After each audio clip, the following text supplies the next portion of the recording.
और चलिए अब बात स्पेशल रिपोर्ट की करते हैं। 24 की सियासी बिसात पर जाति की गोटी सेट करने को लेकर हर दाव और दलीलें दी जा रही हैं, लेकिन जातियों के इस वोट बैंक में सबसे ज्यादा मुखर है ब्राह्मण समाज। उत्तर प्रदेश से लेकर बिहार, मध्य प्रदेश और राजस्थान में ब्राह्मण वोट बैंक को अपने अपने पाले में रखने की हर पार्टी कोशिश करती है, लेकिन 24 की सियासी पिच पर ब्राह्मण समाज किस पार्टी के लिए बैटिंग कर रहा है?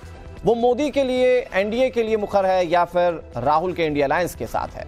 ब्राह्मण वोट बैंक के रुझान और उसकी सियासी अहमियत पर यह खास रिपोर्ट हम आपको दिखाते हैं।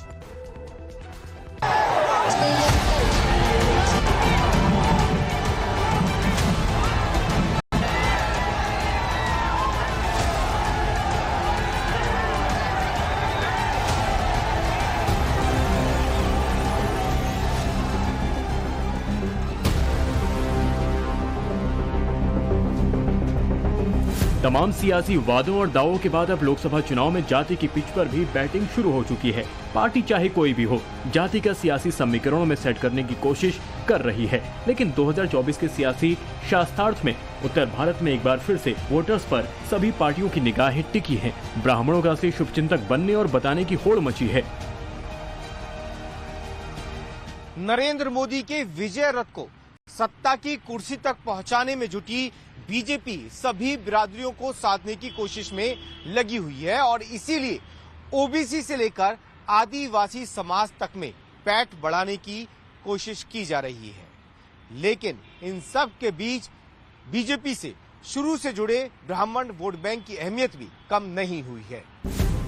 हालांकि बीजेपी हिंदुत्व और सनातन कल्याण के कॉम्बो के जरिए जाति की लाइन से ऊपर उठकर हिंदुओं के बीच व्यापक प्रभाव रखती है। मोदी ने गारंटी दी थी कि अयोध्या में रामलला का भव्य मंदिर बनेगा।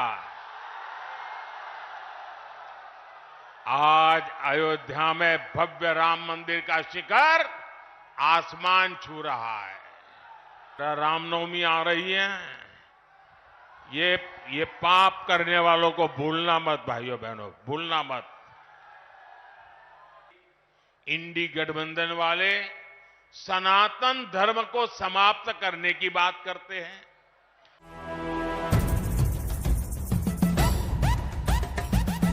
प्रधानमंत्री मोदी 2024 में विरोधियों की वोट बैंक की दुकान पर ताला लटकाने की बात कर रहे हैं, और जब बात वोट बैंक की हो रही है तो उत्तर भारत में एक ब्राह्मण समाज एक ऐसा वोट बैंक है जिसे अपने पाले में लाने के लिए हर पार्टी जी तोड़ मेहनत कर रही है, या यूं कहें कि ब्राह्मण मैनेजमेंट कर रही है। लेकिन बड़ा सवाल यह है कि 2024 की सियासी महाभारत में ब्राह्मण वोटर किसके पाले में खड़ा होगा? दिल्ली की सत्ता हासिल करने की इस लड़ाई में ब्राह्मण मतदाताओं का किसको कितना साथ मिलेगा? ब्राह्मणों के मोहल्ले में मोदी के एनडीए का हल्ला है या राहुल, अखिलेश और तेजस्वी के इंडिया अलायंस का बोलबाला है? ये जानने के लिए सबसे पहले उत्तर प्रदेश का रुख करते हैं, जहां की सभी 80 सीटें जीतने के अपने टारगेट को हासिल करने के लिए बीजेपी लगातार रैलियां कर रही है। लेकिन उससे भी पहले फेज की यूपी की हाई प्रोफाइल सीट पीलीभीत का हाल जान लेते हैं, जहां से बीजेपी के ब्राह्मण चेहरा जितिन प्रसाद ताल ठोक रहे हैं। योगी सरकार में मंत्री जितिन प्रसाद को यूपी में ब्राह्मणों का नेता माना जाता है। जितिन प्रसाद पीलीभीत में ब्राह्मण उम्मीदवार जरूर हैं, पर वहां ब्राह्मण वोटर 50,000 ही हैं। लिहाजा इस सीट को जीतने के लिए बीजेपी ने यहां पूरी ताकत झोंकी है। इसी क्रम में प्रधानमंत्री नरेंद्र मोदी आने वाले मंगलवार को यहां एक चुनावी रैली करने वाले हैं। एक दशक में किसी प्रधानमंत्री की पीलीभीत में ये पहली रैली होगी। यहाँ के लोगों से रिश्ता है, जान पहचान है, और अगर मालूम होता है यहाँ से चुनाव लड़ रहे हैं ना, तो ये क्षेत्र का मैं बम्बई बना देता। आप क्या सोचते हैं यहाँ का? वैसे वोट शेयर की बात करें तो यूपी में ब्राह्मणों की आबादी मुसलमानों और दलितों की आबादी से कम है, लेकिन मुखर होने के कारण ब्राह्मण समुदाय सियासी माहौल बनाने या बिगाड़ने का मादा रखता है। इसलिए उत्तर प्रदेश में सभी सियासी पार्टियां अपने सोशल इंजीनियरिंग के जरिए ब्राह्मण वोटर्स को साधने में जुटी हैं। अब इस चुनावी अंकगणित से पंडित जी की अहमियत समझिए। यूपी में ब्राह्मण समाज की आबादी लगभग 10% मानी जाती है, लेकिन राजनीति में इसकी ताकत इससे कहीं ज्यादा है। यूपी में कुल 12 जिले ऐसे हैं जहां ब्राह्मण वोट 15% से ज्यादा है। बलरामपुर, बस्ती, संत कबीरनगर, महाराजगंज, गोरखपुर, देवरिया, जौनपुर, अमेठी, वाराणसी, चंदौली, कानपुर, इलाहाबाद, इन जिलों में ब्राह्मण जिस पार्टी के साथ ये जाते हैं, चुनाव में उनकी नैया पार लगती है। संख्या बल बहुत ज्यादा नहीं होने पर भी ब्राह्मण समाज जनमत तैयार करने में बड़ी भूमिका निभाता है और यूपी में करीब 40 लोकसभा सीटों के नतीजों को डायरेक्ट इनडायरेक्ट तौर पर तय करता है। शायद यही वजह है कि यूपी में चुनाव में कोई भी पार्टी ब्राह्मण वोट बैंक की नाराजगी मोल नहीं लेना चाहती। ब्राह्मणों का असली शुभचिंतक बनने और बताने की होड़ मची रहती है। यूपी के राजनीतिक इतिहास में ब्राह्मणों की निर्णायक भूमिका रही है। 2007 में ब्राह्मण ने मायावती का साथ दिया और बीएसपी ने प्रचंड बहुमत हासिल कर उत्तर प्रदेश में सरकार बना ली। 2012 के यूपी विधानसभा चुनाव में ब्राह्मणों का साथ पाकर अखिलेश यादव मुख्यमंत्री बने। उसके बाद विधानसभा चुनाव हो या लोकसभा चुनाव, ब्राह्मण वोट बैंक बीजेपी के साथ दिखा है। 2009 के लोकसभा चुनाव में यूपी में 53% ब्राह्मणों ने बीजेपी को वोट किया।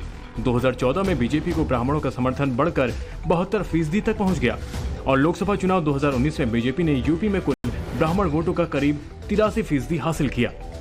मतदाता के तौर पर ब्राह्मण जाति ने 90 के दशक के दौरान शुरुआती झटकों से उभरते हुए पुराना रसूख फिर से हासिल कर लिया है। साल 2090 से 2007 तक ब्राह्मण समुदाय की राजनीति यूपी में काफी सुस्त रही, लेकिन 2007 में इस वोट बैंक ने जबरदस्त वापसी की और तब से हर चुनाव में न सिर्फ इसकी धाक दिखती है बल्कि समाज का रसूख हर सरकार में दिखाई भी देता है। उत्तर प्रदेश की योगी कैबिनेट में ब्राह्मण मंत्री हैं, जबकि केंद्र की मोदी सरकार में ब्राह्मण मंत्री हैं। यूपी में बीजेपी का मुकाबला करने के लिए और ब्राह्मण वोट बैंक को लुभाने के लिए समाजवादी पार्टी ने भी काफी कोशिशें की। अखिलेश की ओर से पिछले साल 24 दिसंबर को लखनऊ में पार्टी मुख्यालय में ब्राह्मण महापंचायत बुलाई गई थी। ब्राह्मण स्वाभिमान और उनके अधिकार और हक की लड़ाई के नारे के साथ इस महापंचायत को कराया गया। जिला स्तर पर बड़े ब्राह्मण चेहरे से संपर्क साधा गया था। वैसे ब्राह्मणों को लुभाने के लिए ब्राह्मण महापंचायत समाजवादी पार्टी का पहला पासा नहीं था। अखिलेश यादव ने लखनऊ के ग्रामीण इलाके में 108 फीट ऊंची भगवान परशुराम की मूर्ति का अनावरण भी किया था। समाजवादी पार्टी ने हर जिले में भगवान परशुराम की मूर्ति लगाने की घोषणा कर संदेश दिया कि यादव और ब्राह्मण समाजवादी पार्टी के साथ हैं।